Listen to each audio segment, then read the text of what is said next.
जय श्री राधे। जय श्री कृष्ण भक्तों। अश्विन मास शुक्ल पक्ष की पापांकुशा एकादशी व्रत कथा। अर्जुन कहने लगे, हे जगदीश्वर, मैंने अश्विन कृष्ण पक्ष की एकादशी अर्थात इंदिरा एकादशी का विस्तार पूर्वक वर्णन सुना है। आप कृपा करके मुझे अश्विन मास के शुक्ल पक्ष की एकादशी की कथा सुनाने की कृपा करें।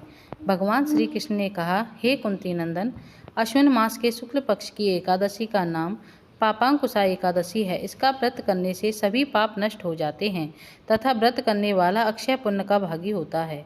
अश्विन शुक्ल पक्ष की एकादशी इच्छित फल की प्राप्ति के लिए भगवान विष्णु का पूजन करना चाहिए। इस पूजन के द्वारा मनुष्य को स्वर्ग लोक की प्राप्ति होती है।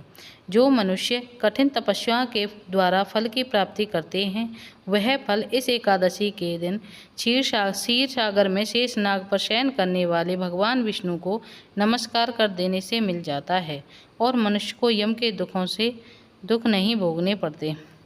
मनुष्य को पापों से बचने का दृढ़ संकल्प करना चाहिए।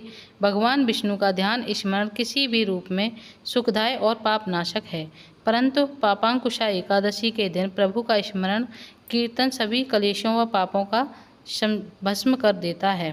प्राचीन समय में विंध्य पर्वत पर क्रोधन नामक एक बहेलिया रहता था। वह बड़ा क्रूर था। उसका सारा जीवन हिंसा, लूटपाट, मदपान और गलत संगति पाप कर्मों में बीता। जब उसका अंतिम समय आया तब यमराज के दूत बहेलिया को लेने आए और यमदूत ने बहेलिया से कहा कि कल तुम्हारे जीवन का अंतिम दिन है, हम तुम्हें कल लेने आएंगे। यह बात सुनकर बहेलिया बहुत भयभीत हो गया और महर्षि अंगिरा के आश्रम में पहुंचा और महर्षि अंगिरा के चरणों में गिरकर प्रार्थना करने लगा, हे ऋषिवर, मैंने जीवन भर पाप कर्म किए हैं।